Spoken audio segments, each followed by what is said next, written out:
Hi friends, welcome to vijislifestyle. இன்னைக்கு இந்த வீடியோவில் ரொம்ப டேஸ்டியான மில்க் அல்வா எப்படி பண்ணுறதா பார்க்க போகிறோம். இது ரொம்ப டேஸ்டியாகவே இருக்கும். வாயில் வச்ச உடனே சட்டுன்னு கரைஞ்சிடும். சரி வாங்க இதை எப்படி செய்யுதுன்னு பார்த்துடலாம்.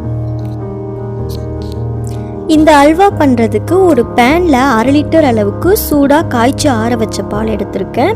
அதை ஆடையோடையே இதில் ஆட் பண்ணிக்கோங்க.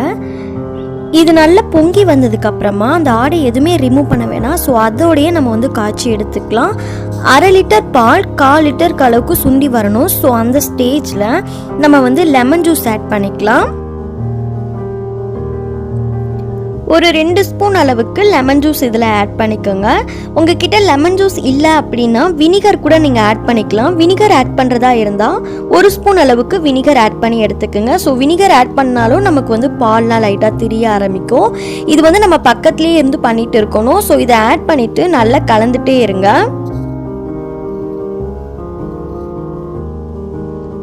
இந்த அல்வா பண்ணுறதுக்கு நான்ஸ்டிக் பேன் யூஸ் பண்ணிக்கோங்க. நார்மல் கடாய் யூஸ் பண்ணிங்கன்னா கொஞ்சம் அடி பிடிச்சிரும். ஸோ நான்ஸ்டிக் தான் இதுக்கு பெஸ்ட்டாக இருக்கும்.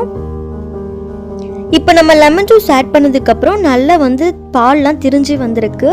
இதில் இருந்து தான் நம்ம பன்னீர் எடுப்போம். ஸோ இந்த பால் அல்வாவுக்கு நம்ம பன்னீர் எடுக்காமல் இந்த தண்ணியெல்லாம் நல்லா வற்றணும்.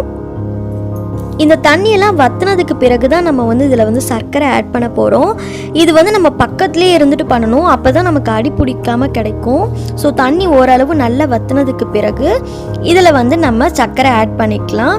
நான் 1/2 லிட்டர் பாலுக்கு நான் 1 கப் அளவுக்கு நான் சர்க்கரை எடுக்க போகிறேன். நீங்கள் ஸ்வீட்னஸ் நிறைய சேர்ப்பீங்க அப்படின்னா 1/2 கப் கூட நீங்கள் எடுத்துக்கலாம். நான் ஸ்வீட் 1 கப் அளவுக்கு நான் எடுத்திருக்கேன்.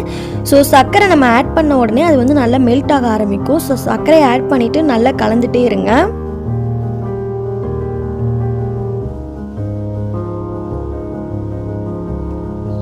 இந்த சர்க்கரையெல்லாம் நல்லா கலந்ததுக்கு பிறகு இதில் 1 ஸ்பூன் அளவுக்கு ஏலக்காய் பவுடர் ஆட் பண்ணிக்கலாம். இதில் நம்ம லெமன் ஜூஸ் ஆட் பண்ணியிருக்கிறதால அதோட ஸ்மெல் இருக்கும். ஸோ அதை அவாய்ட் பண்ணுறதுக்காக கொஞ்சமாக ஏலக்காய் பவுடர் ஆட் பண்ணிவிட்டு நல்லா கலந்துட்டே இருங்க.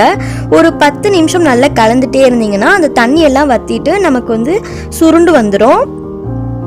இப்போ ஓரளவு நல்லா சுருண்டு வந்துருச்சு. இன்னும் ஒரு 2 நிமிஷம் நம்ம மீடியம் ஃப்ளேமில் வச்சு எடுத்தோம் அப்படின்னா நமக்கு நம்ம பால் அல்வா ரெடி ஆகிடும். இப்போ பாருங்கள் நல்லா சுருண்டு வந்துருச்சு. இதை நம்ம ஆறுனதுக்கு பிறகு இதை நம்ம பிளேட்க்கு சர்வ் பண்ண வேண்டியது தான். இது ரொம்ப டேஸ்டியாக இருக்கும். நீங்களும் இதை வீட்டில் ட்ரை பண்ணி பார்த்துட்டு உங்களோட ஃபீட்பேக் என் கூட ஷேர் பண்ணிக்கோங்க. இந்த வீடியோ உங்களுக்கு பிடிச்சிருந்ததுன்னா லைக் பண்ணுங்கள், ஷேர் பண்ணுங்கள். மறக்காமல் என்னோட சேனலை சப்ஸ்கிரைப் பண்ணிவிடுங்க. தேங்க்ஸ் ஃபார் வாட்சிங். தேங்க்யூ.